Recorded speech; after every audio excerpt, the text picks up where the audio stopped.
Derek Moneyberg here. You're about to download some key money-making philosophies in your head with this next lesson. And once you do, go to moneyberg.com and let's accelerate your success even faster.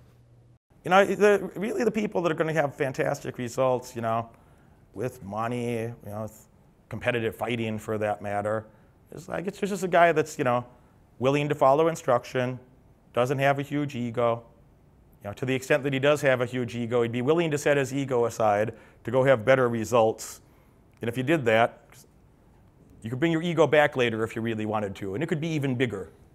And if you were smart, you would have learned the lesson that, oh, if I could just put that aside for another minute, probably I could be, you know, educating myself and behaving in a way that might be painful to my ego in the short term, but would give me fantastic results in the long term. It's really amazing that a lot of people would rather tell themselves a story than actually get results. That bias towards short-term emotions versus long-term outcomes, it ruins everybody's life. And you know, the more you could do that, you know, age 19 or whatever age we are, you know, the more you could learn that, the earlier you learn that, and the more you could learn to, you know, suppress those short-term emotions in favor of what would give you, you know, greater long-term benefit, you can just have whatever you want.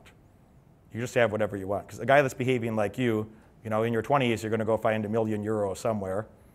You're going to go find €1 million somewhere. That's the hardest one. And, you know, after you got one, you'd find a way to turn that into two. If you got to the million, you'd find a way to double it, for fuck's sake. All right? If you had two, then the next natural thing you'd want is 5. And if you had 5, you'd want 10 or 20. And, you know, if those sound like big numbers, well, realize again, you're fucking 19. You're 19. And, you know, if you just looked at private equity models or something, you know, if you invested money in portfolios, I mean, you know, we had the Great Recession a decade ago, but if you bought the U.S. stock indexes, you know, something like the S&P is up, you know, 550% in the last decade, 5.5x. That's a whole index. You don't have to be a smart stock picker. That's a fucking whole index. You're just buying the economy. You know, so you find a couple opportunities in that, like that in your life where you get a, you know, 3x return, 5x return, 10x return per decade. You're not even doing anything crazy risky to get that, dude. So if you could go find that first 5 million, you know, say, well, you're still in your 30s, say by age 40, say in your 20s, you go find €1 million, and then we turn that into a couple million, and then we turn that into 5 million. Say by age 40, which is my age right now, you know, if you just had 5 million, only 5, and you go get that, you know, 3, 4, or 5x return, I'll just say 4x.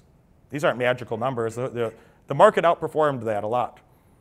The last decade, the market's way outperformed that. If you could get a 4x return, well, now you got 20, right? And now you're 50 years old. And if you could 4x that, well, now you got 80, and you're 60 years old.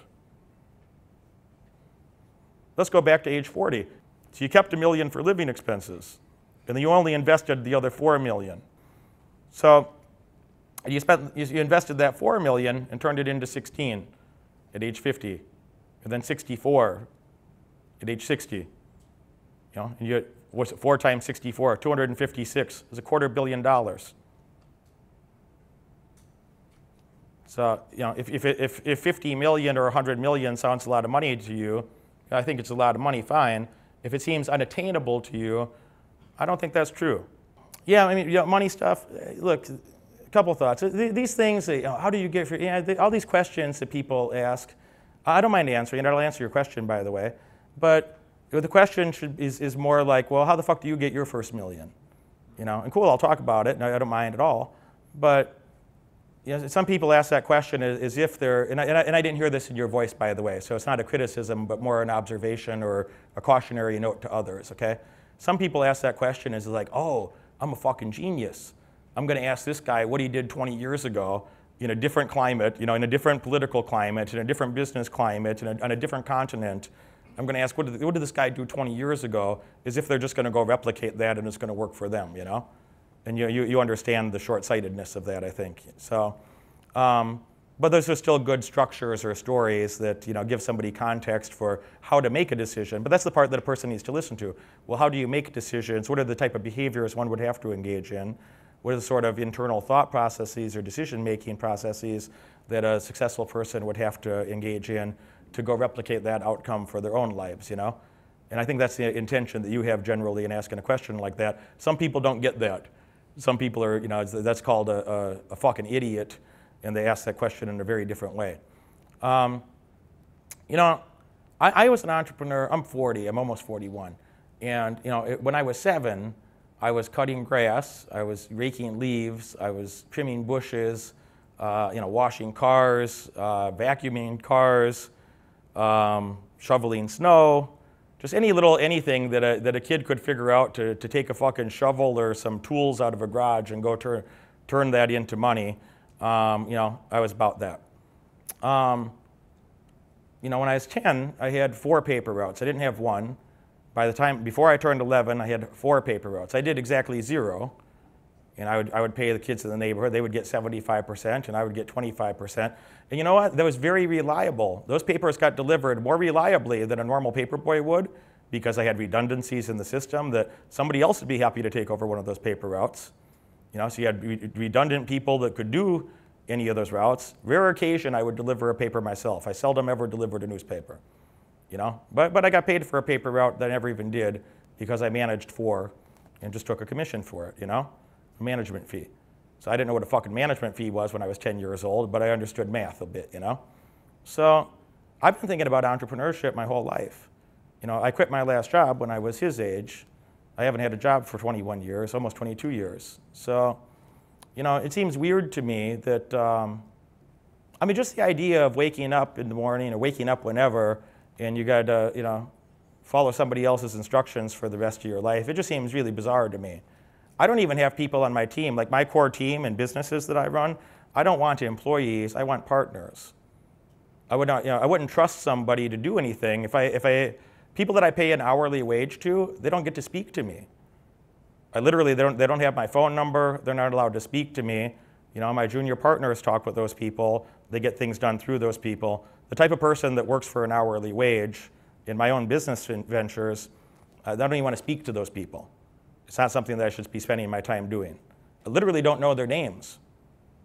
Literally don't know their names. Wouldn't know how to contact them if I needed to. So I want partners. I want somebody, you know, whether we're talking about a business context or with your close friends. I think in any of those areas, you know, these are, you know, it's like those are like sacred relationships. You know, a business partner or close friend. These are like sacred relationships to me. I'm not a religious person at all.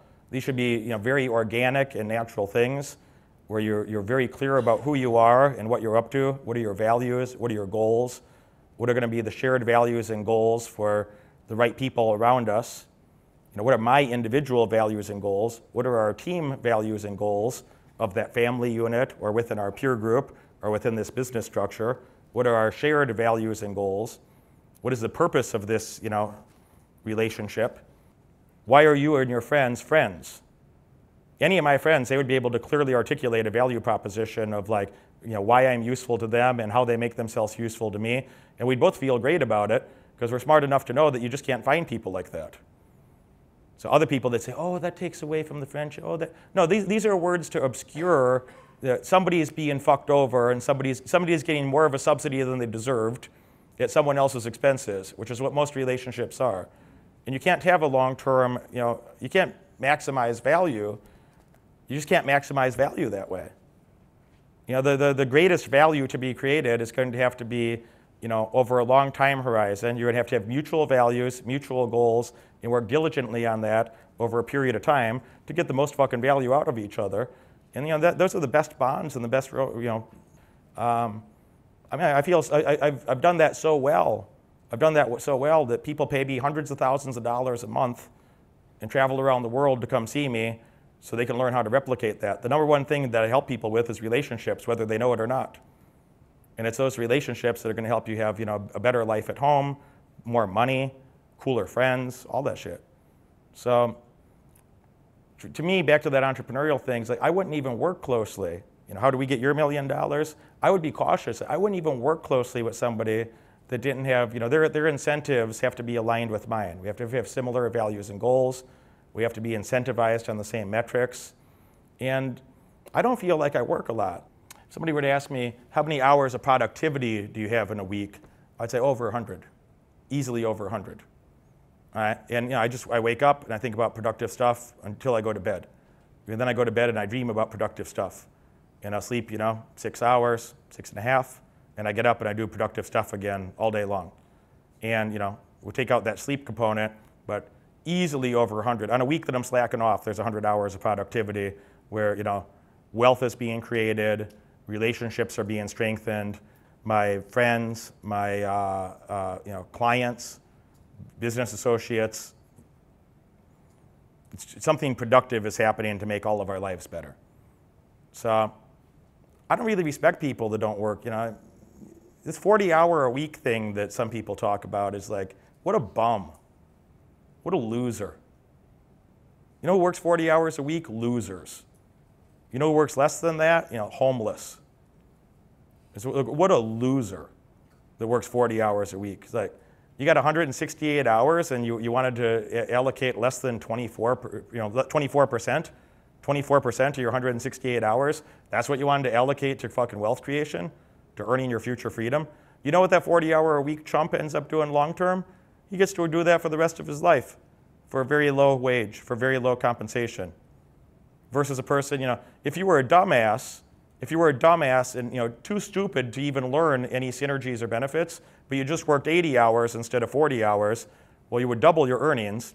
I would argue that even a person of average IQ, even a person of 100 IQ, if they were working on an endeavor for 80 hours instead of 40 hours, they would see some clear synergies and they'd have some momentum built there that they wouldn't only double their pay, but they would find ways to make the systems more efficient and better, and they'd probably at least triple their pay for double the work, at least. And that doesn't mean that their living expenses go up too much. So they're still paying, rent and food and so on. It's like, so if you tripled your pay and maintained your living expenses constant, you might increase your savings. If you were saving 10% previously of your 40-hour-a-week income, which you're probably saving nothing, but if you say, that guy must work 40 hours a week, he's leaving. A guy that, if you were saving 10% before, and now you just tripled your income, you could increase your savings 2,100%. You could 21x your savings if you kept your living costs constant. Now that person's on his way to financial freedom, isn't he? That person's going to go get money. That person's going to do whatever the fuck he wants to later in life because his savings just went. That's a person that's going to have a lot of freedom in their life. So the first thing is that you got to find something that you're willing to go work that 80, 90, 100 hours, and it doesn't feel terribly stressful to you. Because the OG pimp Benjamin Franklin discussed that if you work incessantly, I'm paraphrasing, but the essence is that if you work incessantly, I believe he says this, if you don't find time for leisure, you'll be forced to make time for illness. I believe that's the phrase. If you don't make time for leisure, you'll be forced to make time for illness. That you'll get sick if you really hate what you're doing. I don't feel that way. Now, I don't disagree with Ben, by the way, but here's the subtle nuance of, that would reconcile these two thoughts is, I really enjoy most of the shit I do. I think I spend about 10 hours a week doing shit that I don't like. And it's really my goal for my 40s that I'd just like to shave 1 hour off every year. If next year I could work, 9 hours on shit I don't like, and 8 and 7, I don't think I'll get that to 0. But by the time I hit 50, I'd like to have it 1 or 2, I'd like to have 1 or 2 hours a week on average and spend the rest of my time doing whatever the hell I want to do. I already have tremendous freedom, but that seems like a good goal.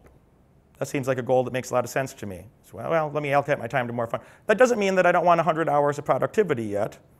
It just means, well, I'd like that to be fun and playful while I'm doing it. And then when you find that team, this is where your $1 million lies, where you find that team where you could work like that together. You got a group of people that work like that together. You guys are laughing together, having fun together. You're helping the clients. If you're not helping the clients, you won't even enjoy what you're doing. You got to be helping whoever it is you're serving, whoever that client base is. You really have to care about them and want them to do better. And I'm a tough love guy. I don't like everybody. You know who should come? The ones that are most productive. The ones that have the best educations, the ones that have the best work ethic, the ones who are already good at something and they know they could be a lot more. I'd like 100% of those people to come. If you're offended by the idea of working more than 40 hours a week, don't come. You're an idiot. You're probably too broke to come anyway. You're probably too stupid to implement the information that I would have shared with you. You're not going to have a shit outcome anyway. Having the wrong client will tarnish your reputation. Having the wrong client will make you look bad. You don't even want their money. They cause all your management problems. This is still your recipe for your $1 million, by the way. I hope you're paying attention. Having the wrong clients causes all your management problems. 80% of your management problems will come from those wrong clients. I don't want to manage some idiot. I don't want to spend my time with some idiot. I'm disgusted with the idea. Find the people that, on your core team, similar values, similar goals, similar work ethic. You might incorporate that in values. I'll just bust it out separately to accentuate it. And it doesn't feel like work. You really enjoy your mission. You enjoy the mission of what you're doing together. You enjoy being with the clients. You enjoy helping the clients. You're dedicated to their success. When you have a mission like that where you're helping solve a problem that matters, and I'm not a fucking altruist, and I don't pretend to be. Not at all. I'm a capitalist through and through. So, the type of person that I want to be a client is somebody that they're going to go get $1 million. I want them to give me $1 million. I misspoke. It's somebody that I want to go make $1 million with. If I could help you make a few $1 million, would you be happy to give me one? So we got to have those type of opportunities. You got to be somebody that's thinking like that, behaving like that. I've done that with more than a dozen people. I have more than a dozen business partners that I've helped them make at least $1 million, them personally. And I've been well rewarded for doing so. That's all I want to do. Really, I want to go find I want to talk about business for the rest of my life. We're going to go find those $1 million problems. So I want a guy smart enough and motivated enough that, I'm going to be on his board of advisors. I'm going to have some equity in the company, and I'm going to help him solve a lot of problems. But I'm going to get $1 million or more payout later, and he's going to get a lot more than I am, and that's fine. He's going to do most of the work too. But I'm going to play advisor. I'm going to help him with social contacts. I'm going to help him with business stuff. You can call me here and there when there's something comes up. I'll come sit on some meetings and help him organize the company and get things moving so he can go make fucking real money. And if you don't have a big enough idea that I can make $1 million or a few $1 million later, I don't want to be a part of that business. I got other things to do. If he's got a big enough idea that I can help him make a significant enough, whatever number that is, a few million, a couple $100 million, whatever that is, I need to make $1 million or more in the background, or I shouldn't be a part of that. It's not the good use of my time. But find that crossroads where you can do that. You're excited about it. You're providing a big consumer surplus. You're working with the right people. You keep the wrong people away from you, both on the client side and on your team. You don't want the wrong money. You don't want the wrong teammates. You got to live your life with these people. You got to live your life with these people, so it should be the right ones. This video is brought to you by Moneyberg.com. I want you to go to Moneyberg.com right now to see where you can meet me live when I come to a city near you. I want you to be part of our audience. I want you to be part of our elite success programs. I want you to be part of the fun. Most importantly, I want you to ensure your success and your financial independence working with me while we travel around the world and help people live their dreams. Go to Moneyberg.com. Success is closer than you think. It's waiting for you there.